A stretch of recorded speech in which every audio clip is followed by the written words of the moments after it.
네, 귀한 찬양 감사드립니다. 12월 첫 번째 주일 아침입니다. 하나님께서 우리의 삶과 동행하셔서 12월을 은혜롭게 진행하고 잘 마무리해서 2021년이 감사로 넘치는 한 해, 승리하는 한 해가 될 수 있길 주님의 이름으로 축원합니다. 오늘 성전에 들어오시면서 깜짝 놀라셨죠? 네, 강대가 시원해졌습니다. 강대사 하나만 가운데 놓았습니다. 새로운 온라인 환경에 적응하기 위해서 다양한 시도를 준비하고 있습니다. 좀 더 예배드리신 분들이 또 온전하게 집중할 수 있도록 계획하고 있는데 아직 미비한 것이 많지만 하나씩 채워 나가도록 하겠습니다. 기도해 주시기 바랍니다. 더 나은가요? 또 오늘부터 우리 목사들이 가운을 입지 않았습니다. 가운은 여러 가지 좋은 의미가 있습니다. 비록 성경에는 나와 있지 않지만 기독교 역사 전통에서 목사의 허물을 감추어주는 역할도 하고 목사 자신을 숨기고 하나님만 드러내는 역할을 하기도 합니다. 또한 평신도와 목회자를 구분하는 역할을 하기도 합니다. 그런데 그런 구별과 또 자기 숨김의 가운이 때로는 차별이 되고 또 자기를 드러내는 권위의 상징이 되기도 했습니다. 그래서 거기에 대한 찬반이 많은데 이번에 내년도를 준비하면서 찬양 예배로 드리려고 하면서 강대를 정리하고 그러면서 좀 더 자유스럽고 편안한 모습으로 함께 예배에 참여하고 또 그렇게 예배가 진행되었으면 좋겠다라고 생각을 해서 과감하게 가운을 벗었습니다. 물론 세례식이나 성찬식을 할 때는 가운을 입고 진행할 것입니다. 하지만 일반 예배에서는 가운을 입지 않기로 했습니다. 오늘은 두 번째 강림절입니다. 강림절 두 번째 주일입니다. 강림절은 2000년 전에 이 땅에 오신 예수 그리스도를 기억하면서 동시에 다시 오실 그리스도를 준비하는 절기라고 했습니다. 예수님이 오시기 전에 이 땅의 사람들은 자신들을 구원할 그리스도 메시아를 기다리고 있었습니다. 그리고 마침내 예수님께서 이 땅에 오셨습니다. 오시고 당신이 친히 화목 제물이 되어 주셔서 십자가에 달려 죽으셨고 사흘 만에 부활하심으로 자신이 그리스도라는 것을 증명해 주셨습니다. 그리고 주님은 다시 오실 것을 약속하시면서 승천하셨습니다. 주님의 승천 이후의 교회는 지난 2000년 동안 주님의 그 약속의 말씀을 붙잡고 의지하며 주님의 다시 오심을 기다리고 있습니다. 오늘 본문 마가복음 1장은 하나님의 아들 예수 그리스도의 복음의 시작이다 라고 선언하고 시작합니다. 여러분, 복음이란 무엇일까요? 문자적으로 복음은 굿뉴스, 기쁜 소식, 좋은 소식을 말합니다. 그럼 이 기독교에서 복음은 무엇입니까?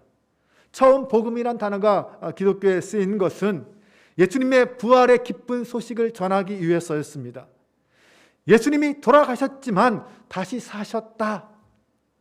바로 이 소식을, 이 주님의 부활과 죽음과 부활의 소식을 전하기 위해서 기독교가 복음이라는 단어를 썼습니다.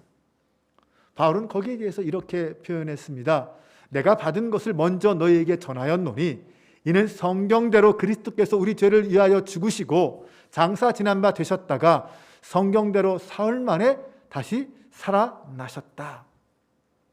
그리스도께서 성경대로 죽으시고 성경대로 다시 살아나신 사건이 복음이고 바울은 그 복음을 받았고 그리고 이제 그 복음을 전하였다라고 말합니다. 그러면 마가복음에서 말하는 복음이란 무엇입니까? 마가복음은 시작하면서 하나님의 아들 예수 그리스도의 복음의 시작이다 라고 선언했다고 했습니다. 이 말씀은 우리에게 이 두 가지를 가르쳐 줍니다. 하나는 복음의 기원이 어디에 있는가를 가르쳐 주고 다른 하나는 그 복음이 어디를 향하여 가고 있는가 그것을 가르쳐 줍니다. 먼저 이 복음의 기원은 무엇입니까? 그것은 바로 하나님의 아들 예수 그리스도입니다. 예수 그리스도가 복음의 시작이요 복음의 출발입니다. 그럼 이 복음의 방향은 어디입니까? 그것도 하나님의 아들 예수 그리스도입니다. 복음의 방향과 기원이 동일하게 예수 그리스도로부터 시작되었고 예수 그리스도를 향하고 있습니다. 다시 말하면 예수 그리스도가 바로 복음이고 그의 이야기가 복음의 이야기라는 것입니다. 예수 그리스도의 이야기, 이 복음의 이야기는 이렇게 시작되었습니다. 이렇게 시작된 복음의 이야기는, 이 복음은 예수 그리스도에게서 완성되었고 비록 예수님이 승천하셔서 지금 이 자리에 계시지 않지만 그 복음의 이야기는 멈추지 않고 계속 이어져 갔습니다. 그리고 오늘 우리에게까지 이어져 왔습니다. 그리고 오늘 우리는 2021년 12월 이 시간에 이 한국 땅에서 주님의 말씀을 묵상하며 주님의 다시 오심을 기다리고 있습니다. 그럼 오늘 본문이 우리에게 가르쳐주는 메시지는 무엇일까요? 그것은 예수님의 이야기는 멈추지 말고 계속 이어져야 한다는 것입니다. 내가 살고 있는 곳이 어디든 주님의 이야기는 오늘도 계속되어져야 합니다. 아니, 오늘도 다시 시작되어야 합니다. 그 주님의 이야기는 그렇다면 누구를 통하여 계속되고 누구를 통하여 시작될 수 있는 것입니까? 그것은 주님의 길을 준비하는 사람들을 통하여 다시 시작되고 이어져 가야 합니다. 다시 말하면 주님의 길을 준비하는 사람들은 일상에서 만나는 이웃들, 다른 사람들에게 주님이 지금 다시 오고 계시다라는 사실을 증거하고 가르쳐 주어야 한다는 것입니다. 그럼 주님의 길을 준비하는 사람은 누구를 말하는 것입니까? 그것은 주님의 길, 바로 복음의 길로 초대된 사람들이요, 그 복음의 길 위에 있는 사람들입니다. 바로 우리들입니다. 바로 저와 여러분이, 우리 그리스도인들이 바로 주님의 길을 예비하고 준비하는 사람들입니다. 주님이 이 땅에 오셔서 걸으신 그 길을 걸으며 주님의 다시 오심을 준비하는 사람들, 이들이 바로 그리스도인입니다. 그들을 통해서 지금도 복음은 계속 이어져 가고 있습니다. 그럼 우리는 주님이 걸으신 그 길을 어떻게 걸어갈 수 있을까요? 오실 그 길을 어떻게 준비할 수 있을까요? 먼저 주님은 우리에게 주님의 뒤를 따르는, 당신의 길을 따르는 방법을 가르쳐 주셨습니다. 마태복음 16장 24절에서 이에 예수께서 제자들에게 이르시되 누구든지 나를 따라오려거든 자기를 부인하고 자기 십자가를 지고 나를 따를 것이라. 주님이 걸어가신 그 길을 따라가는 방법은 자기를 부인하고 자기 십자가를 지고 주님을 따르는 것입니다. 주님은 자기를 부인하는 방법을 가르쳐 주셨습니다. 이렇게 설명해 주셨어요. 누구든지 제 목숨을 구원하고자 하면 잃을 것이요, 누구든지 나를 위하여 제 목숨을 잃으면 찾으리라. 이 말씀은 자기를 부인하고 자기 십자가를 지고 주님을 따른다는 것은 주님을 위하여 자기 목숨을 내어 놓는 것이다 라고 말하는 것입니다. 자신의 욕심과 이익을 위해 살지 않고 주님의 뜻과 주님의 섭리를 이루기 위해서 사는 것, 이것이 바로 자기를 부인하고 자기 십자가를 지는 것이다 라고 말씀합니다. 그러면 그렇게 살면 주님이 그 생명을 끝까지 책임지고 지켜주시겠다, 이렇게 주님은 말씀하셨습니다. 이 말씀의 배경을 살펴보면 이런 것입니다. 예수님이 제자들과 가이사랴 빌립보에 갔습니다. 거기에서 제자들에게 처음으로 자신이 예루살렘에 올라가서 서기관들과 대제사장들과 그리고 장로들에게 붙잡혀서 고난을 받고 그리고 죽임을 당하고 사흘 만에 다시 살아나게 될 것을 처음으로 말씀해 주셨습니다. 그러자 베드로는 예수님을 붙들고 주여 그리 마옵소서, 이 일이 결코 죽게 이루어지지 않을 것입니다, 이렇게 항변했습니다. 그러자 주님께서 베드로에게 사탄아 내 뒤로 물러가라, 너는 나를 넘어지게 하는 자로다. 내게 하나님의 일을 생각하지 아니하고 도리어 사람의 일을 생각하는구나, 이렇게 책망하셨습니다. 그리고 나서 하신 말씀이 바로 누구든지 나를 따라오려거든 자기를 부인하고 자기 십자가를 지고 따르라 라고 하신 것입니다. 자기의 생명을 지키기 위해서 하나님의 뜻을 따르지 말라라는 그 유혹을 주님도 받으셨습니다. 하지만 주님은 아셨습니다. 자기 생명을 지키기 위해서 살려고 피하거나 도망친다면 오히려 그 길이 스스로 넘어지는 길이라는 사실을 아셨습니다. 오히려 하나님의 일을 생각하고 하나님을 위해서 목숨을 내어놓을 때 하나님은 우리가 행한 대로 갚으시는 분이다 라는 것을 아셨습니다. 그랬기에 죽음을 피하라는 베드로의 요구를 거절하시고 오히려 그런 생각은 사탄이 주는 생각이다 라고 책망하신 것입니다. 예수님이 이 땅에 오신 이유가 무엇입니까? 우리를 구원하시기 위해서 아닙니까? 예수님의 사명은 우리를 구원하시기 위해서 자신의 생명을 내어놓는 것이었습니다. 그것이 하나님이 주신 예수님의 사명이었습니다. 인간적인 생각으로 볼 때 다른 사람을 위해서 자신의 생명을 내어놓는 것은 바보 같은 짓입니다. 세상에 그럴 사람 없습니다. 그러나 하나님 나라에서는 그것이 가능합니다. 왜냐하면 예수님이 그렇게 하셨기 때문입니다. 그 예수님의 사랑과 은혜를 입은 사람이라면 그런 바보 같은 사랑도 할 수 있습니다. 예수님을 위해서라면, 사랑하는 동역자들을 위해서라면 기꺼이 자신을 희생하고 헌신하는 것이 하나님 나라에서는 가능합니다. 저는 오늘 우리 교회가 바로 그런 사랑과 희생의 공동체라고 믿습니다. 그것이 교회가 사는 길이고 그것이 하나님의 뜻을 이루는 길이요, 그것이 주님의 길을 따르는 모습입니다. 사람들은 누구든지 자기 생명을 가장 귀하게 여깁니다. 천하보다 귀한 것이 생명입니다. 그렇게 귀하고 소중한 목숨을 얻는 방법을 주님이 가르쳐 주셨습니다. 그것은 주님을 위해서 자기 목숨을 내놓는 것입니다. 우리는 이 진리를 믿어야 합니다. 진짜 생명의 길이 어디에 있는지 무엇인지 알고 믿어야 합니다. 사람들이 이 약속의 말씀을 믿지 못하니까 우리는 끊임없이 고민하고 갈등하는 것입니다.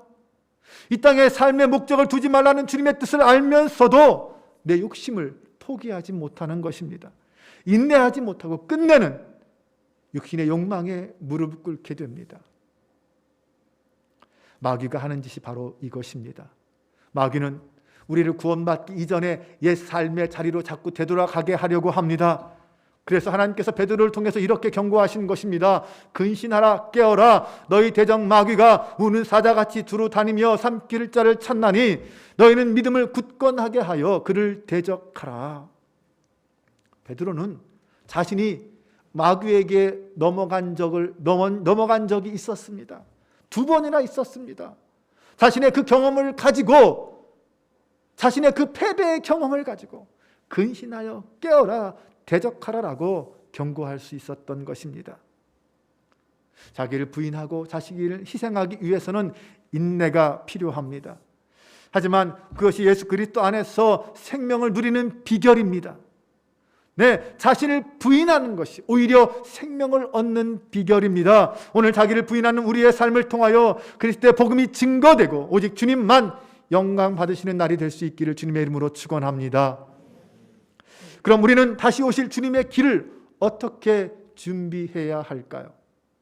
어떤 모습이 지혜롭게 준비하는 것입니까? 오늘 그 샘플이 있습니다. 바로 세례 요한입니다. 본문의 세례 요한의 삶이 복음의 이야기를 준비하는 역할을 가르쳐 주고 있습니다. 세례 요한은 구약의 마지막 선지자여 신약의 문을 연 사람입니다. 그는 과거와 현재를 연결하고 나아가서 현재와 미래를 연결하는 역할을 감당했습니다. 그러기에 우리는 이 세례 요한의 모습을 통하여서 오늘 이곳에서 주님의 이야기를 계속 이어가야 하는 사람으로서 우리가 어떤 모습으로 살아야 할지를 배울 수 있습니다. 첫 번째는 주님의 길을 준비하는 사람들은 언제나 하나님의 약속의 흐름과 연결되어 있어야 한다는 것입니다. 마가복음에서 소개한 그 복음은 구약 성경에서 선포하고 약속하신 그 말씀의 성취 안에 있습니다. 그러니까 예수 그리스도의 복음이 어느 날 갑자기 하늘에서 뚝 떨어진 것이 아니라는 것입니다.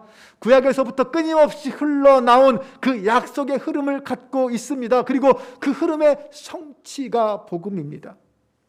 그러므로 그 길을 준비하는 사람들은 무엇보다 자신이 그 흐름 안에 있어야 하고 그 흐름에 민감해야 합니다.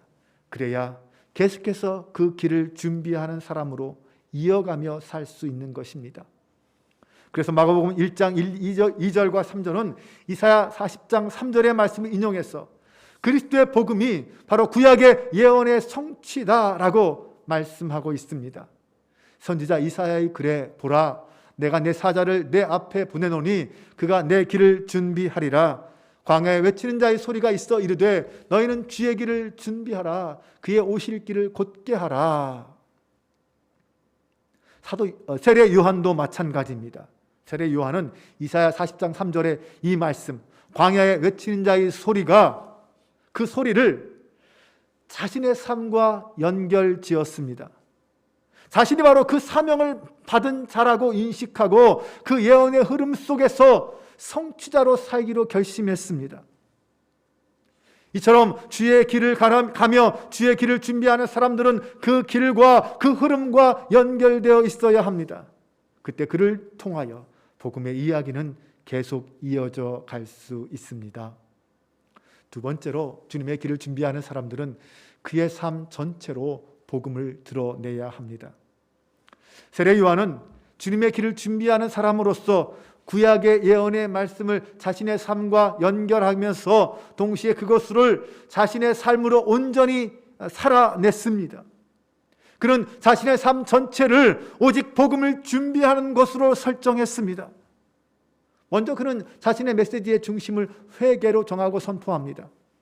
여기서 회개란 단순히 마음의 변화나 생각의 후회를 말하는 것이 아닙니다. 회개란 인생 전체, 곧 그의 삶 전체가 새롭게 변화되는 것을 말합니다. 기존에 가던 방향을 틀어서 잘못된 방향을 바꾸어 그리스도에게로 향하는 것이 회개입니다. 그는 그것을 외쳤고 그 삶을 살았습니다. 그리고 세례 요한은 종말의 때에 미리 와서 메시아의 길을 예비할 선지자인 엘리야의 모습처럼 광야에서 낙타토롯을 입고 허리에 가죽띠를 띠면서 살았습니다. 그것은 단순히 그가 엘리야의 모습을 흉내냈다는 것이 아닙니다. 그의 삶이 온전히 그 예언의 말씀을 성취하는 삶이었다라는 것입니다. 엘리야는 우상 숭배가 가득한 그 북왕국 이스라엘에서 아합과 이세벨의 핍박을 받으면서도 이스라엘과 왕실의 회개를 부르짖었습니다. 세례 요한은 광야에서 낙타토롯을 입고 허리띠를 가죽띠를 띠면서 회개를 부르짖었습니다. 결국 세례 요한은 헤롯 왕의 죄악과 부정을 지적하다가 순교를 당하고 맙니다. 세례 요한은 오고 있는 그 하나님의 심판을 외치며 회개를 선포한 예언자였습니다. 그러기에 그 세례 요한의 모습이 오늘 우리에게 큰 도전을 줍니다. 정말로 그는 복음을 선포했고 복음을 살았고 복음의 길을 준비하고 걸어간 사람이었습니다. 이제 그 세례 요한처럼 주님이 가신 길을 걸어가며 다시 오실 주님을 기다리며 그의 길을 준비하는 사람들은 주님이 가신 그 길을 단순히 말하는 것으로 끝내서는 안 됩니다. 자신의 삶 전체를 주님의 이야기로 가득 채워야 합니다. 내 삶 전체를 복음을 드러내는 일에 내세워야 합니다. 복음의 길을 걷고 복음을 살아낸 그 위대한 사람들의 이야기가 이 성경에 기록되어 있습니다. 사도행전에 등장하는 예수님의 제자들의 삶이 그랬습니다. 사도 바울과 그의 동역자들이 그랬습니다. 그들은 예수 그리스도 안에서 성령의 도우심으로 은혜의 복음을 살았습니다. 그들이 어떻게 자신의 마음속에서 일어나는 그 속사람과의 싸움에서 승리하며 복음의 사람으로 살 수 있었을까요? 수많은 유혹과 핍박에 두려워하지 않고 어떻게 승리할 수 있었을까요? 이 복음의 사람들은 성령 안에서 예수님의 마음, 예수님의 심장을 느꼈습니다. 나를 향한, 그리고 이 땅의 사람들을 향한 그 주님의 마음이 무엇인지를 알았습니다. 복음의 사람들은 예수님의 삶이 우리를 위해 자신의 전 삶을 바치는 순종의 삶이었다라는 것을 깨달았습니다.